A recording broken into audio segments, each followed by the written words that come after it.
Mesdames et messieurs, bonjour et voici une nouvelle édition de Midi au Caire, édition vendredi.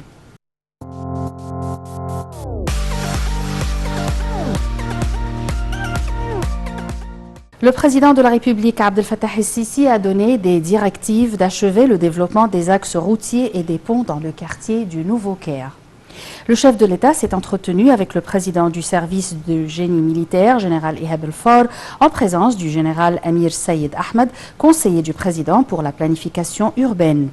La réunion a porté sur la progression de certains projets entrepris par le génie militaire, notamment ceux liés aux rues et aux axes routiers, dans le cadre du développement du réseau routier national, a indiqué le porte-parole de la présidence, Bassam Radi. Les participants à la réunion ont abordé le projet du développement du réseau routier du quartier du Nouveau Caire, ainsi que les étapes du développement des axes principaux de ce quartier.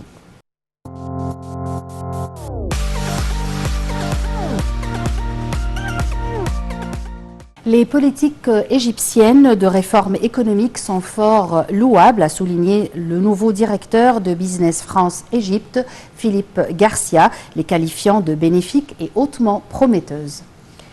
Le directeur de Business France a ajouté que ces réformes sont encourageantes et permettent d'attirer davantage d'investissements français vers l'Égypte et par conséquent la hausse des exportations françaises vers l'Égypte. Dans ses déclarations, Garcia a jeté la lumière sur le volume des échanges commerciaux entre l'Égypte et la France, précisant ce chiffre à 2,5 milliards d'euros en 2018, au moment où les exportations françaises vers l'Égypte ont atteint 1,7 milliard d'euros. Le responsable français a indiqué que l'échange commercial a réalisé une nette hausse au cours du premier semestre de l'année courante pour enregistrer 2,1 milliards d'euros, soit une hausse de 23,5%.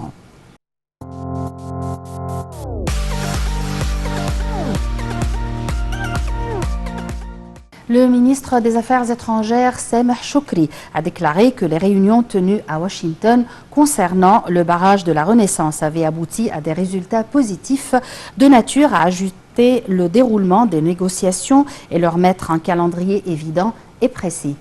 Les détails dans ce commentaire signé Marwa Arafa et Aya Chel. Le ministre des Affaires étrangères, Sameh Choukri, a déclaré que les réunions tenues à Washington sur le barrage de la Renaissance avaient abouti à des résultats positifs de nature à ajuster le déroulement des négociations et leur mettre un calendrier évident et précis. Le chef de la diplomatie qui a pris part aux réunions a fait état de la décision de la tenue de 3 réunions urgentes au niveau des ministres des ressources en eau, avec la participation de représentants des États-Unis et de la Banque mondiale, pour la conclusion d'un accord sur le remplissage et le fonctionnement du barrage le 15 janvier 2020, et de 2 rencontres à Washington à l'invitation du secrétaire du Trésor, Stephen Mnuchin, pour l'évaluation des progrès des négociations.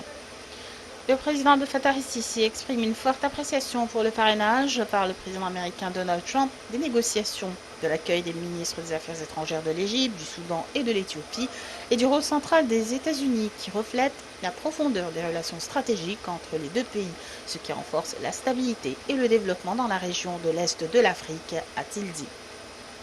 Le chef de la diplomatie a valorisé le rôle constructif du secrétaire américain au Trésor et a confirmé les tentatives de l'Égypte de parvenir à un accord équilibré permettant à l'Éthiopie d'atteindre le but du barrage de la Renaissance, à savoir la génération de l'électricité, sans porter atteinte aux intérêts et aux droits de l'Égypte en eau, surtout que l'eau du Nil est une question d'existence pour l'Égypte. M. Choukri a également mis l'accent sur l'importance du rôle de la délégation technique qui a tenu une série de réunions intensives pour informer l'administration américaine et la Banque mondiale de la position technique et juridique de l'Égypte.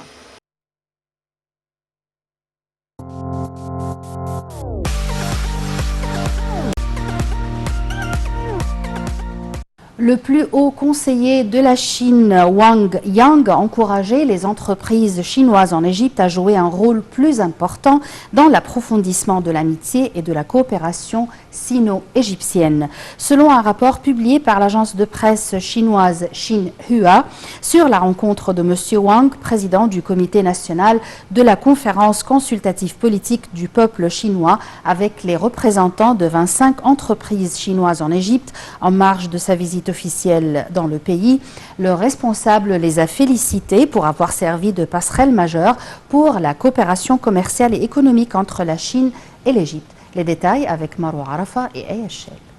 Le plus haut conseiller politique de la Chine, Wang Yang, a encouragé les entreprises chinoises en Égypte à jouer un rôle plus important dans l'approfondissement de l'amitié et de la coopération sino-égyptienne. Selon un rapport publié par l'agence de presse chinoise Xinhua sur la rencontre de M. Wang, président du comité national de la conférence consultative politique du peuple chinois, avec les représentants de 25 entreprises chinoises en Égypte en marge de sa visite officielle dans le pays,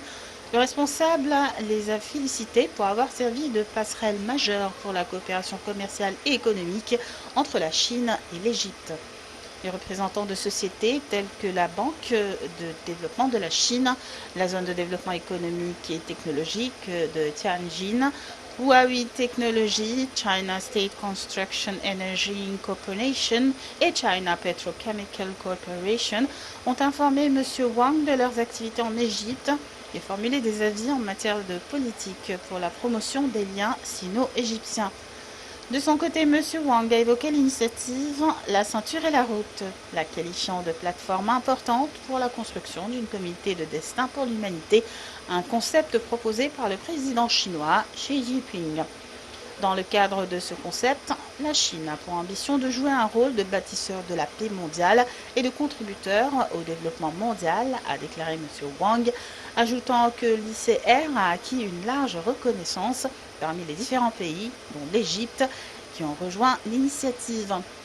Proposée par la Chine en 2013, l'ICR fait référence à la ceinture économique de la route de la soie, à la route de la soie maritime du XXIe siècle, et vise à construire un réseau commercial et des infrastructures reliant l'Asie à l'Europe et à l'Afrique le long des routes commerciales de l'ancienne route de la soie, afin de rechercher un développement et une prospérité communs. Le CCPC est quant à elle prête à travailler avec les autorités chinoises concernées pour améliorer les politiques et les réglementations qui soutiennent les entreprises chinoises dans le monde, a ajouté M. Wang. Il a également souhaité que le gouvernement égyptien crée un environnement d'investissement plus pratique, plus efficace et plus favorable pour les entreprises chinoises en Égypte. Les représentants chinois se sont pour leur part engagés à contribuer davantage au développement de la Chine et à l'amitié sino-égyptienne en s'efforçant d'étendre leurs activités en Égypte et de renforcer la coopération bilatérale.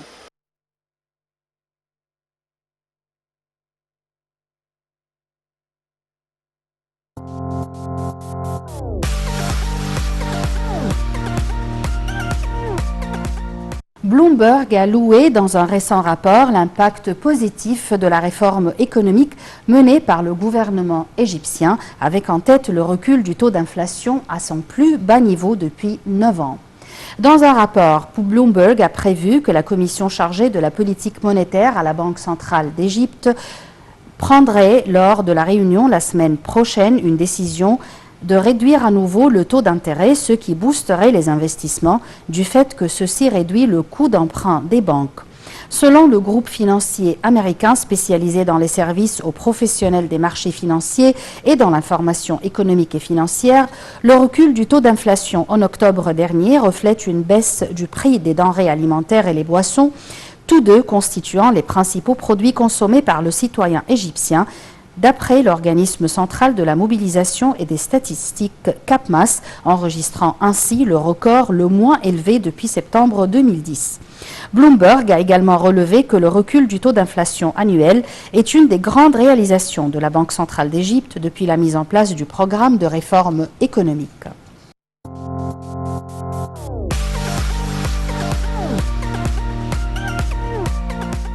Le monde arabe a maintenant une occasion sans précédent d'activer le commerce de l'énergie à la lumière de l'infrastructure adéquate et des diverses sources pour la génération d'électricité, a déclaré Madame Anna Bierd, directrice de la stratégie et des opérations de la Banque mondiale pour la zone MENA, Moyen-Orient et Afrique du Nord.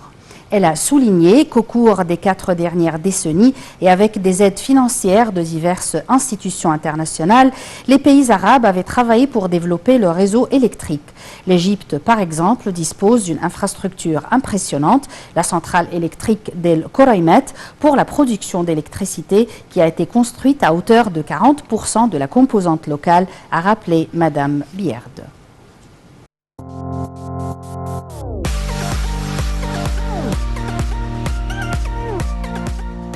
Le ministre du Commerce et de l'Industrie, Dr Amr Nassar, et la ministre de l'Immigration, Nabila Makram, ont tenu une réunion avec les responsables de 5 entreprises canadiennes opérant dans le domaine du prêt-à-porter en marge de leur participation au salon Destination Africa qui a débuté samedi matin.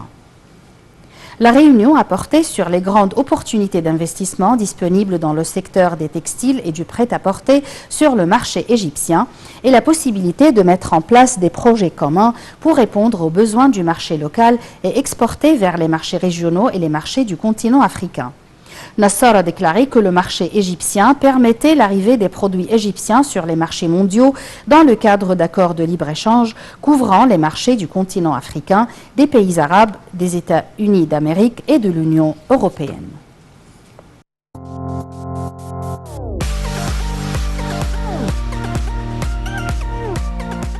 Une délégation chinoise de haut niveau, dirigée par le président du Comité national de la conférence consultative politique du peuple chinois, Wang Yang, doit entamer ce dimanche une visite de 3 jours au Caire pour examiner la promotion de la coopération entre l'Égypte et la Chine dans les divers domaines, a déclaré le conseiller médiatique de l'ambassade de la Chine au Caire, Li Dong. Les entretiens doivent se focaliser, a-t-il repris dans une déclaration, sur le partenariat stratégique global et la collaboration scientifique dans les différents domaines dans le cadre de l'initiative de la ceinture et la route, signalant que cette visite est une occasion pour discuter de l'échange des civilisations et cultures entre les deux peuples égyptiens et chinois.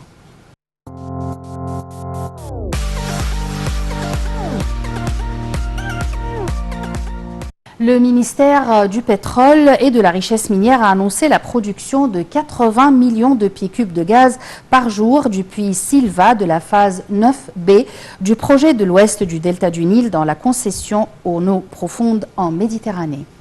Selon un rapport reçu par le ministre du Pétrole, Tariq El-Molla, pour suivre la position concernant le développement de nouveaux puits de gaz dans le projet de la phase 9B, le ministère du Pétrole a indiqué dans un communiqué que l'entreprise de gaz Al-Borollos avait achevé les travaux de raccordement du nouveau puits à la production.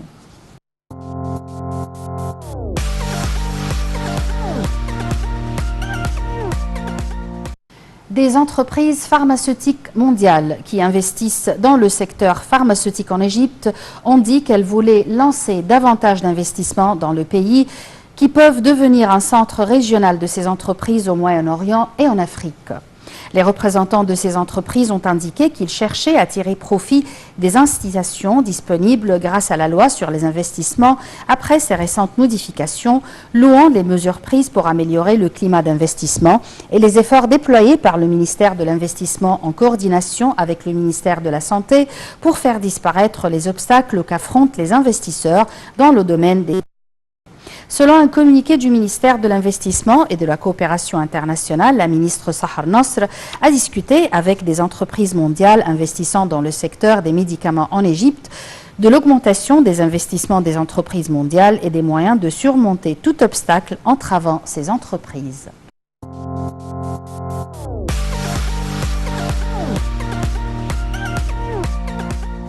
La ferme de pisciculture commune établie entre l'Égypte et l'Algérie, d'après un accord signé entre les deux pays en marge du salon de la pêche à Oran, est la première en son genre en Afrique, a dit à la MENA le ministre de l'Agriculture et de la Bonification des Terres, Izzeddine Abousteit. Cette ferme sera établie à Wilaya de Béchar, au sud-est d'Algérie, selon le ministre qui précise que l'Algérie présentera l'infrastructure et que l'Égypte dépêchera 2 experts qui seront chargés de gérer cette ferme.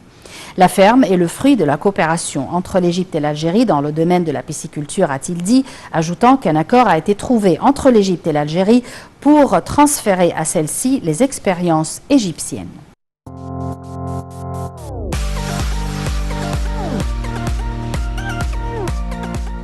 Le 4e forum international sur l'interaction des cultures africaines a commencé sous le thème « Les cultures africaines dans un monde changeant » au siège du Conseil suprême de la culture, et ce, dans le cadre des activités culturelles organisées par le ministère de la Culture à l'occasion de la présidence par l'Égypte de l'Union africaine.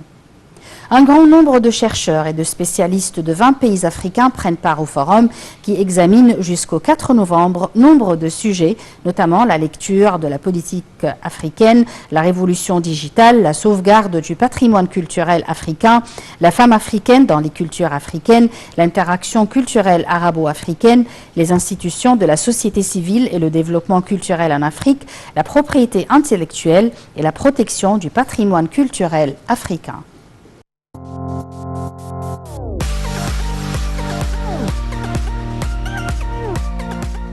L'Égypte se prépare à lancer le 22 novembre courant son premier satellite de communication baptisé TEB 1.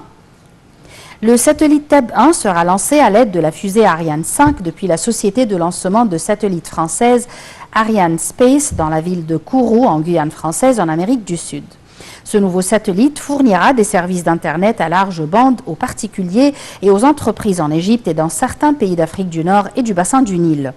Le lancement du satellite TEB 1 constituera un grand bond dans le domaine des TIC et contribuera au soutien des efforts de développement global mis en œuvre par l'État dans l'ensemble du pays afin d'assurer l'exploitation optimale des ressources naturelles, industrielles et humaines pour assurer une vie décente aux citoyens et donner à l'Égypte la position qu'elle mérite sur les plans régional et international.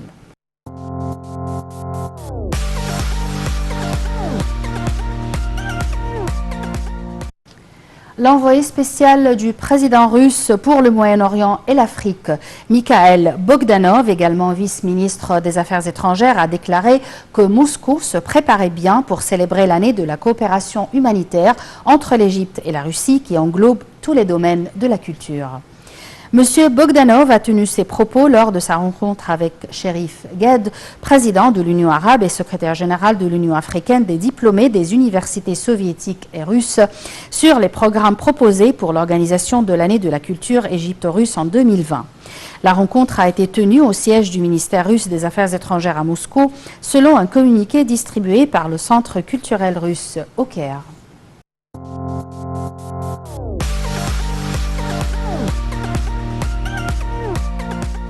L'Égypte, pays hôte de la CAN U23, a obtenu sa qualification en demi-finale de la compétition après sa victoire 3-2 contre le Ghana lors de la deuxième journée du groupe A. Les pharaons olympiques qui avaient battu le Mali 1-0 lors de leur première sortie comptent 6 points et sont assurés de finir à l'une des 2 premières places du groupe. Après son premier revers, le Mali, qui a concédé une nouvelle défaite sur le même score de 0-1 contre le Cameroun ce lundi, est éliminé à une journée de la fin. Le second ticket du groupe pour la qualification au second tour se jouera entre le Ghana et le Cameroun. Le Cameroun avec 4 points, un nul contre le Ghana et une victoire contre le Mali est en ballottage favorable. Par contre, le Ghana, en plus de devoir battre le Mali lors de sa deuxième sortie, doit espérer une défaite du Cameroun pour se qualifier en demi-finale. La poule B jouera sa deuxième journée ce mardi avec Côte d'Ivoire, Afrique du Sud et Zambie, Nigeria. Les 3 meilleures équipes du tournoi représenteront l'Afrique au tournoi de football des Jeux Olympiques de Tokyo en 2020.